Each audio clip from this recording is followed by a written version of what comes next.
Since the beginning of its popularity, hip-hop has been a genre that is constantly evolving, while also remaining as an outlet for responses to events and issues, be it social injustices, political disputes, or struggles in an artist's everyday life.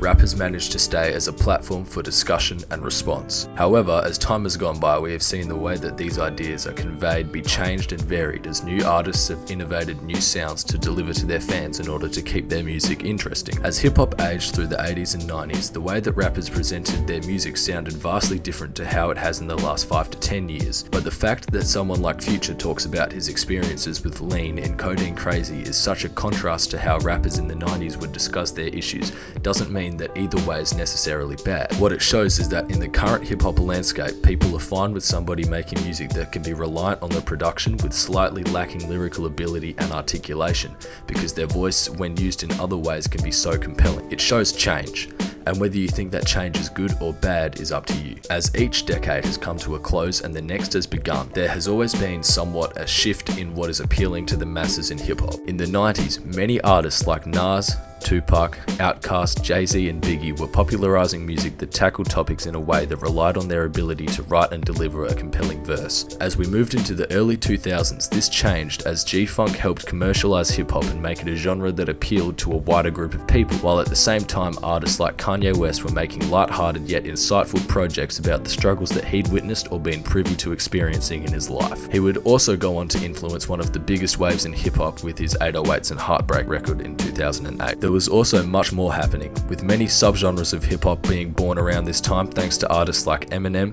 Lil Wayne, T.I., Lupe Fiasco and more. This is around where I think hip-hop as a genre took its biggest step yet, which was branching out into so many styles that were palatable to multiple demographics, and this is something that has only gone deeper as more time has passed. Now, let's fast forward to the 2010s. This is the decade where we saw more developments of subgenres with the help of people like Travis Scott, Danny Brown, Odd Future and more.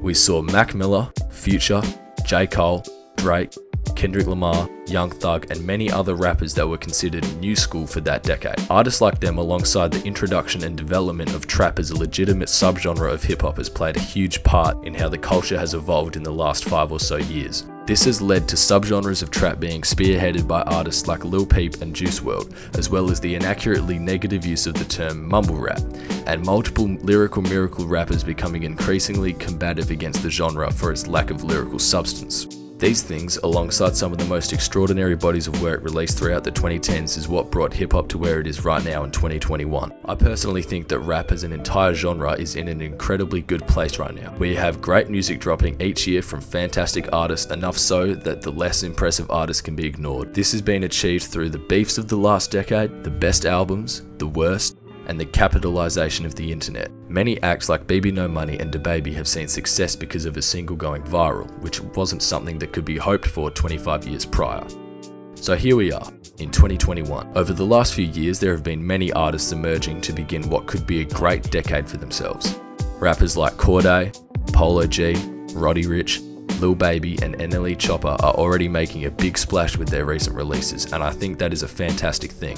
If we have a spread of artists like that, then the next decade of hip-hop should be able to stay diverse and continue to breed new sounds and artists that are a mix of both entertaining and compelling. I really think that a big positive with the diversity I can already see going into the 2020s is that there is still room for improvement on all fronts. An artist like Cordae, for example, showed massive potential on The Lost Boy, but the project occasionally slipped up where I felt like he was showing a heavy Kendrick, Jay-Z or J. Cole influence.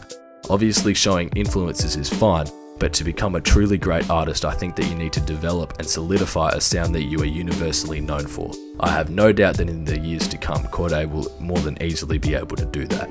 The two other artists I'm really excited to see the future of are Roddy Ricch and Polo G.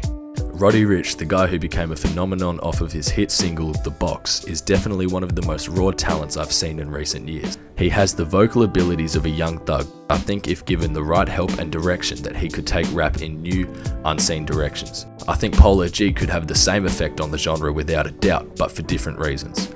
Polo G's debut record showed him to be one of the most introspective and forward-thinking rappers to rise to fame. He is nothing short of a poet, and when you pair that with his consistently solid flows, harmonies and delivery, he is a talent that is without a doubt going to leave a lasting effect on rap. As far as evolving production goes in the coming years, I really don't have many predictions because I find it difficult to anticipate what is coming around the corner as far as the next batch of incredible producers go. Hopefully we'll see more work from producers like Hit Boy, Metro Boomin, Madlib, Kenny Beats, The Alchemist and more.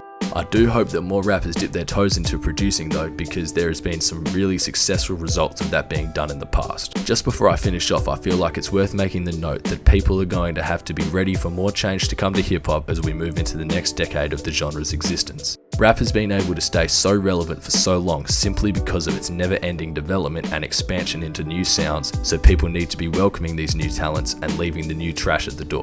But on a more serious note though, I think it is really important that as this inevitable change will come with time, we shouldn't be sitting around as gatekeepers trying to keep rap the way it is now. Welcoming the change that is undoubtedly going to come is only going to help bring a better and brighter future to the genre. It's partially due to old heads constantly slamming trap that people in the hip hop community can be so toxic to one another simply because they disagree on the quality of a song, artist or album, when really these measures of overall quality tend to be inaccurate because you can wind up judging two artists with completely different skill sets by the same criteria. I'm not going to go too deep into this topic because I feel like it deserves a video of its own where I can give more detailed thoughts on it. Overall, I'm really excited for the 2020s. I think the future of hip hop is going to consist of even more variety than ever before, with many great albums and artists to emerge onto the scene. How do you feel about where rap is right now, and where do you see it going in the future? Make sure to let me know in the comments. Thank you guys so much for watching. I'm out.